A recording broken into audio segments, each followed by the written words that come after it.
Once again, welcome to all the people who are here and also all people who are joining online. So we were discussing earlier times on earlier Sundays about the about the life's great blessings. So we have discussed some of the points so far. There are these 38 types of blessings that Lord Buddha talked about. And we have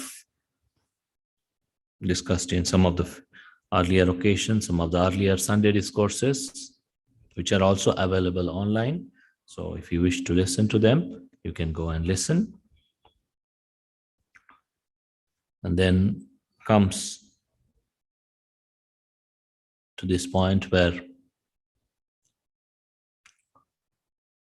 so the blessings, when we say life's blessings, blessings they come from within, not outside. Because it's not something that can be given by other people. Blessings are something that we only develop the powers, the good power, the noble power that we develop within ourselves by our own practice, right practice. So that's the blessings. So all these 38 types of blessings, whatever we have discussed so far and whatever is upcoming, they're all good, noble qualities, virtues, attainments that we must develop within ourselves if we really wish to be happy and peaceful and free from suffering. Earlier we discussed about the being heedfulness in our spiritual practice, up to that far. Being heedful in our day-to-day spiritual practice. So if you follow certain, whatever daily lifestyle, you must incorporate some amount of, for example, some amount of meditative practice. Try to learn and practice meditation for some part of the day, every day. Make it a habit. And also, not just meditation, try to cultivate a life of virtue, because meditation is not something that we can develop in isolation. Meditation cannot be automatically developed. So meditation has certain supporting conditions behind it. So these supporting conditions also we should develop if we have to develop our meditation practice. One very important supporting condition is to cultivate a mind of goodwill, cultivate certain ethical standards in life, like maintaining truthfulness, harmlessness to others, and certain ethical standards. If we maintain these ethical standards, then our meditation will progress. But if we are trying to meditate without having any kind of ethical, moral standard, if we are not very truthful, if we are not very kind or compassionate, if we are harmful to others, if we are hateful to others, then our meditation will never progress. It cannot. If we are not generous, not trying to help others, if we have no generosity, if we are very stingy or miserly persons, then also meditation cannot develop. So meditation cannot develop on its own. It has to have all these supporting conditions. So these are the basic elementary spiritual practice. So as we are discussing, to be reverential and modest. To be reverential and modest is are very right kind of qualities. So if we are respectful, for example, we have to have some respect for certain people, for example, our parents.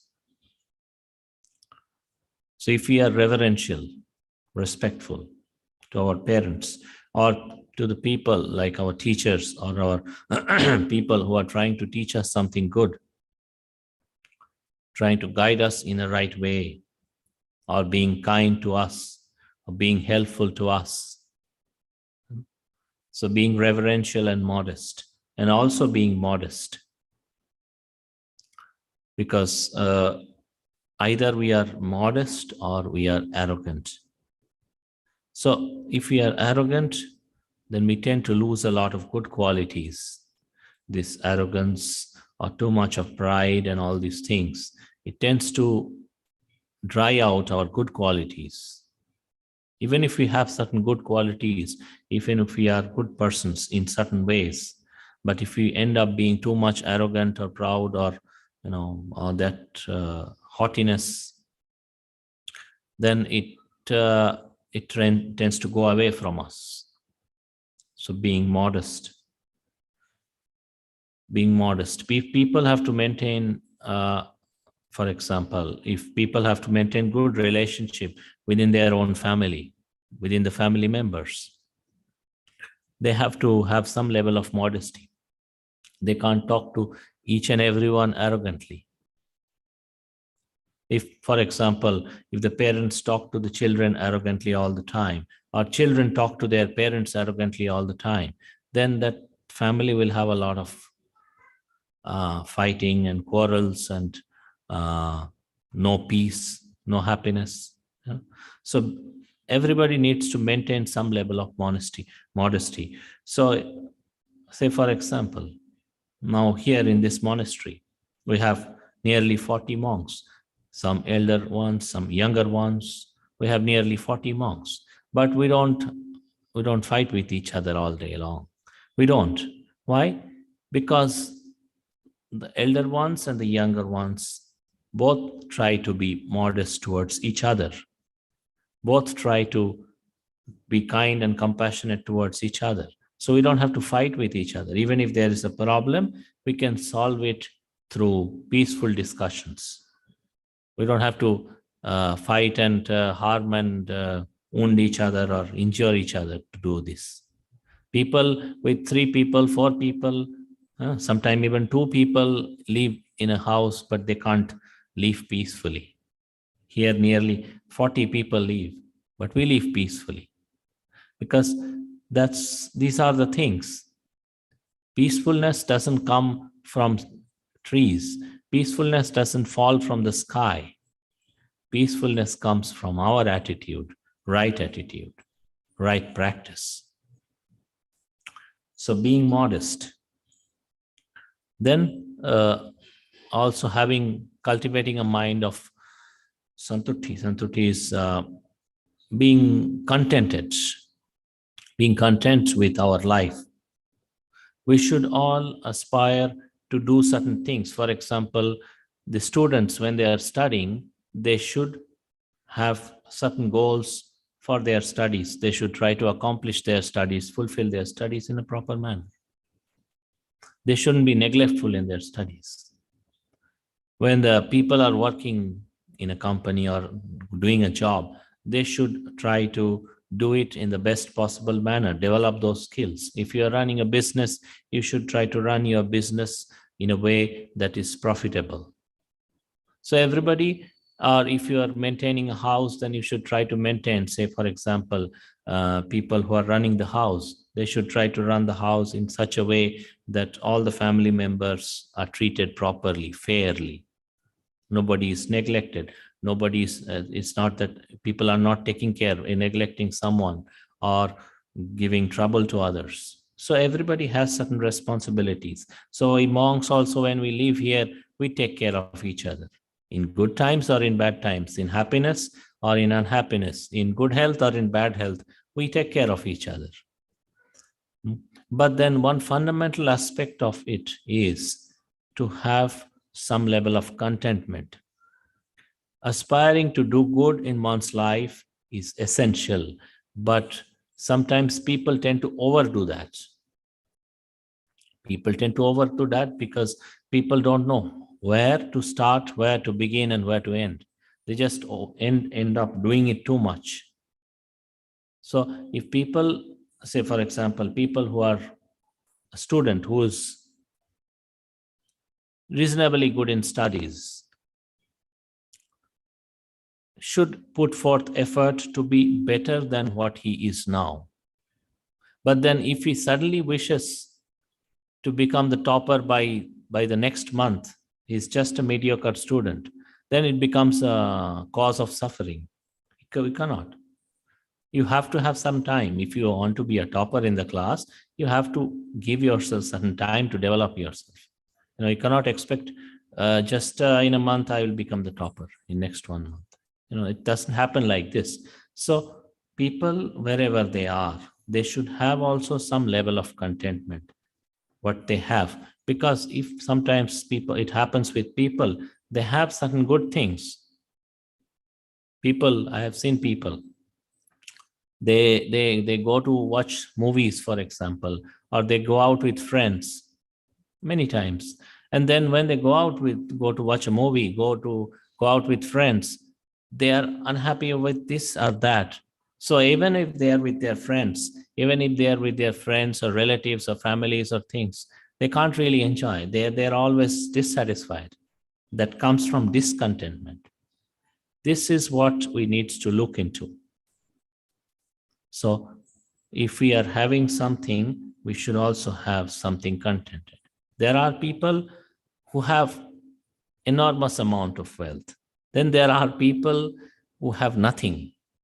And then there are people who have maybe a little, but not so much, or maybe a little more.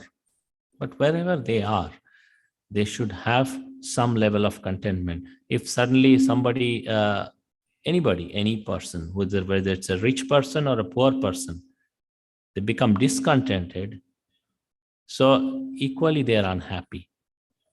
The poor person or the rich person. Poor person, suddenly overnight you want to become rich. It doesn't happen. If you have to become rich, you have to work hard, you have to earn money, you have to do something about it. So do something about it, but don't be discontent so much that becomes the cause of your suffering. Rich people, sometimes they have a lot of money. I have also seen a lot of people with a lot of money, but then they become so discontented. They are never happy. If they have 5 cars, they are still unhappy. If they have 10 cars, they're still unhappy, that kind of mind. So their happiness doesn't come. Having something is one, but deriving happiness from having something is another. They aren't same. This is fundamental. Sometimes we have enough food to eat and our stomach is full. Our stomach is full, we are not hungry, we are not feeling uncomfortable, but we can still be unhappy thinking this particular thing that I ate, maybe I could have got it better. So that isn't something we should we should look into this.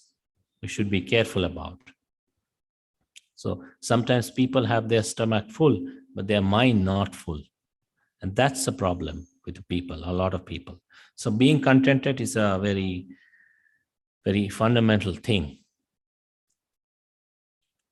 Then comes the gratefulness. It's a wonderful virtue to be grateful. We have received something from many people. For example, our parents. When we were small, we have received, they have given us so much support, our parents. They have brought us up. They have done so much for us. But if we aren't grateful, if we think, oh, our parents did nothing for us, we would have been dead, long dead, if our parents did not do so much for us. We would have been long dead. If they didn't give us food when we were very small, couldn't even move our hands and legs, we would have been dead by now. But then we do not recollect these things. We tend to forget. Similarly, when we are growing up, or even now, So many people in so many ways have helped us, in big ways or in small ways. Being grateful is being able to recognize, able to acknowledge within our heart that something good I have received from someone. That's very essential for a noble life. If we remain ungrateful, then our life is really not good. Our life is horrible. So being grateful for whatever good we receive, whether it's big or small, does not matter. Does not matter. Whether we are grateful or not, that matters.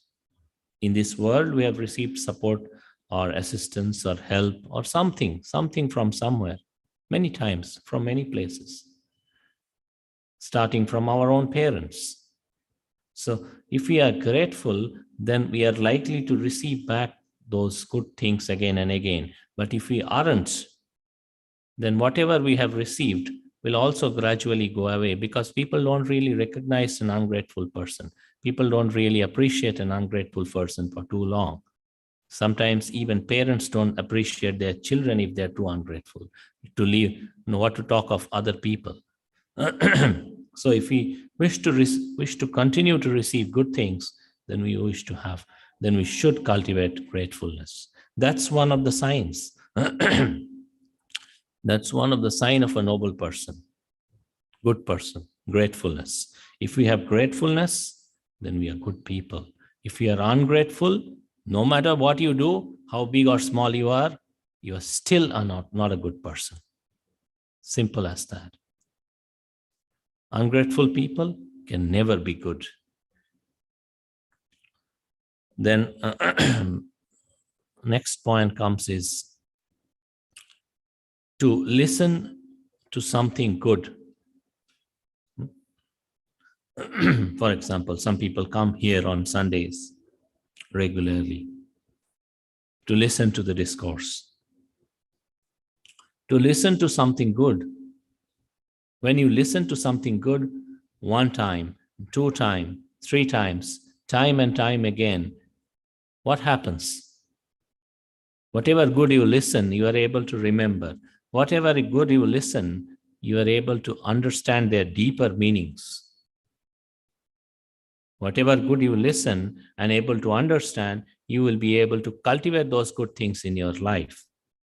That's the power of listening to a spiritual discourse. If you do it sincerely and repeatedly, that's the power. So if you are doing something, listening to something, some spiritual discourses or anything good, anything that you learn from, try to listen to it again and again, especially good spiritual discourses. Now that what you hear today, if you hear just one time, maybe just you will be able to remember just a point or two afterwards. Most of it you may forget. But then if you listen to such things again and again, something good remains in your heart. Something good.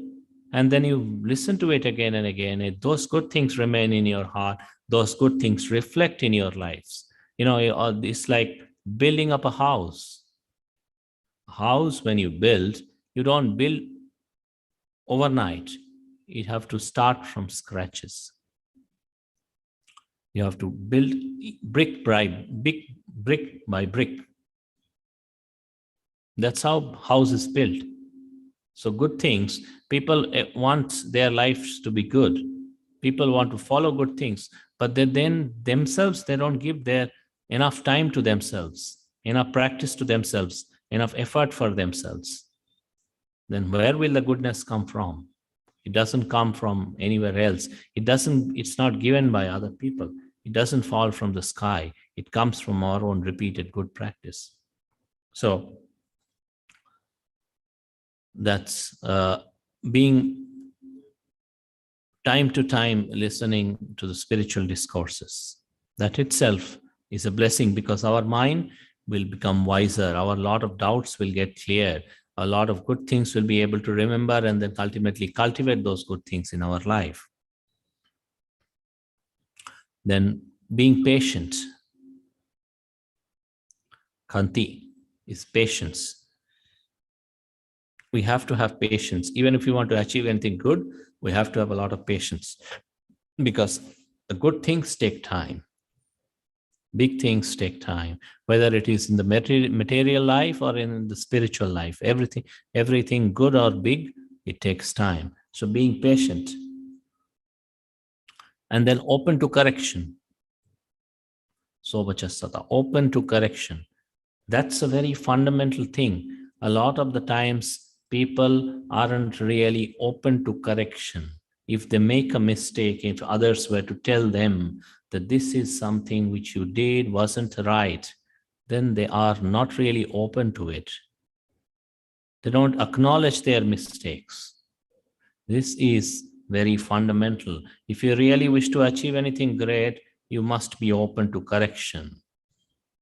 If you make a mistake, acknowledge it. Somebody points it out, acknowledge it. This is a mistake.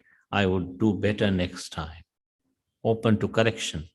This is very important, very fundamental to do anything good in your life, because you will make mistakes. It's fun, simple as that. But that's not the biggest problem. Making mistakes isn't the biggest problem.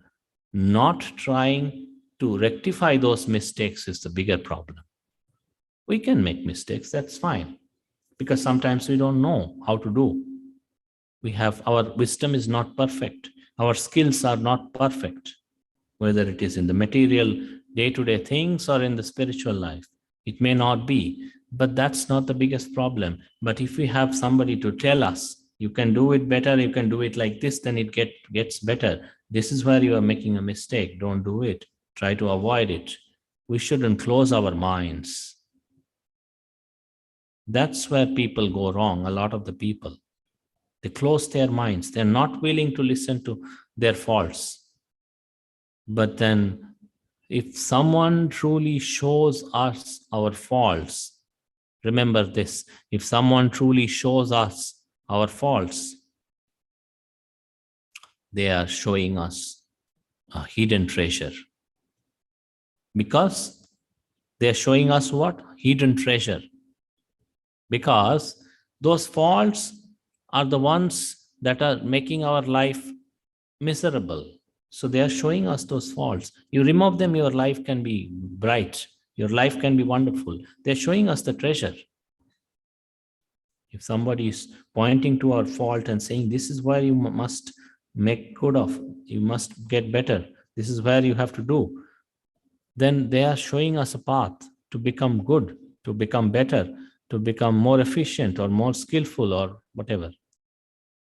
And if we neglect such a person or their advice, we are neglecting the goodness of our lives. We are not neglecting them. People think like this: I neglect so-and-so or so-and-so's advice. If they receive some good advice and when they neglect it, they think like this: I neglect their advice. They are not wise enough to understand. They don't neglect their advice. They neglect their own goodness, their own skills, their own virtues, their own higher qualities. That's what they neglect. And that's where they will go on lacking, falling behind again and again. So that's the mistake. Now, people always think about the other person. It's easy to think about the other person. I would not listen to so-and-so. I would not do as so-and-so says. It's easy to think like this or do like this. But ultimately, whose fault is it? Whose mistake is it? Who's supposed to rectify? That's where we should focus our mind. If it is my fault, then I am supposed to look at it. I am supposed to rectify. If I am the one neglecting this, then who's losing? Who's supposed to be the loser? I will be the loser. It's like this. So, open to correction. Samananancha, the next point comes Samananancha Dasana. Samana is a Pali word which means monks. So people who practice spiritual life, people who aspire, people who put forth the effort to be enlightened. people who put forth, sameti iti samano, means people who put forth the effort, spiritual people who put forth the effort to be enlightened, make effort for enlightenment, practicing for enlightenment. They are monks, ascetics, monks, whatever. So coming in contact with such people, like people who have come here today, or some people come repeatedly again and again, to come in contact with the people who are putting forth the effort for enlightenment. There is a value in that. That's the value. Then you appreciate something good and noble better than ordinary mundane lives. There is an appreciation for something good, noble, better than mundane people's mundane lives. Not everybody becomes a monk. Not everybody. And it's normal that most people will not become a monk. It's normal. That's fine. But if somebody has that mind, that somebody can actually renunciate a lot of the things about the world and practice for their spiritual upliftment or liberation, actually practices like this, then there is something better in this person than other people, because other people are always they're busy thinking about the money, thinking about the or being greedy all the time. I want this, I want that. So if there is one person or two persons or some persons, monks or ascetics, who do not think like that, who do not think with greed all the time, in fact, who puts forth effort to cut down the greed, then this person is a little better than others. That appreciativeness is what, when you come to a monastery like this. So every time you come to a place like this, appreciate the value of renunciation. That is because most people are busy accumulating. So if somebody says, I do not wish to accumulate things, then there is something better in this person. If somebody truly, sincerely says, I do not wish to accumulate, I have no interest in accumulation, there is something good in this person, better than other people, because whoever it is, howsoever big or rich or famous persons, they are still accumulating. But this fellow has thought about it. No, enough of accumulation, I do not. So coming in contact with such people, true monks, ascetics, that itself is a blessing, because your mind will become peaceful. Your mind will have something good to rejoice, something better than ordinary mundane life of general day-to-day life of the people. And then time to time, listening to the spiritual discourses as we were discussing. It has a great, and discussing about it. So if today you hear something today, you understand some point about your own life, this is where I go wrong, or this is where I can improve my life, this is what I can do better. Something related to the improvement of your own mind, that's spiritual. Something that is related to the improvement, goodness of your own mind, betterment of your own mind, development of your own mind, that is spiritual practice. And that when you learn it, try to discuss about it with other people. Something good. For example, if you come here today, meditate for 10 minutes or 5 minutes or 1 hour, whatever it is, your mind becomes peaceful. Then there's a value in this meditation, that you can stay away from the too many thinkings or too many mental burden. Those things don't disturb you. They're away from you. So that's, even just to start with, I'm saying, that's a fundamental, elementary, at the very basic level. That's the value of say, practicing meditation for some time.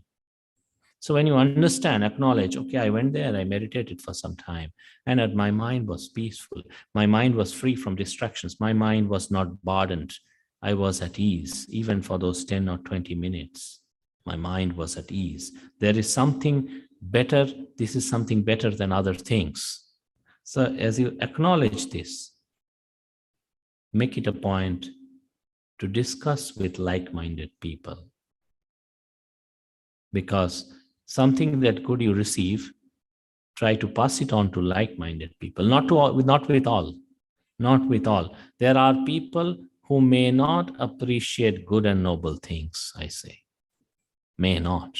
Their minds are so busy or disturbed or burdened with the defilements, mental defilements, that they are unable to appreciate anything good and noble. There are such people as well. But then there are also people, when you talk to them something good, they will listen and appreciate. So with such people, you can discuss anything good, anything noble, anything spiritual. Make it a habit to discuss about good things with good people. Then your mind will be good. You are not wasting your life or time. You're improving your life. You're utilizing your time in a more positive manner. So discussing about the spiritual things, spiritual path, that itself, not just listening, discussing, thinking, contemplating, these are part of development of our own mind. So when we do it repeatedly, then it becomes a force, a strong, powerful, noble mental force. Then our life starts taking shape. Then our life starts getting better. It doesn't happen overnight, or it doesn't happen in a vacuum. It happens when we bring all these conditions together, bit by bit. So this is where we will stop today. We have a few more points, maybe another discourse. So whatever today you have learned, whatever you have heard, try to remember them. And of course, nowadays it's easy. If you forget a point or two, you can always go back to our YouTube channel and listen to it again and recollect. And whatever you have heard, listened, understood, or whatever you're going to understand again by listening again, we wish by the power of all these merits, may your life be happy, your lives be happy and peaceful, and may you all continue to progress in the spiritual path. May you all ultimately attain to the supreme bliss of Nibbana. Sukhino Bhavantu. We'll conclude with the chanting of loving kindness. Sukhi bhaveyang niddukha ahang nichang ahang beha hitacha me sukhi hanto majjata tachaverino imani gamma kettam he sattahantu sukhe sada tato parancha rajyesu Chakavale Sujantano Sadhu Sadhu Sadhu. So we'll meet again on next Sunday, same time at 6 o'clock. And for your information, we are meditating every day 5:30 to 6:30 in the evening, and Sundays 5 to 6 o'clock in the evening. So anyone interested, they can come and meditate every day.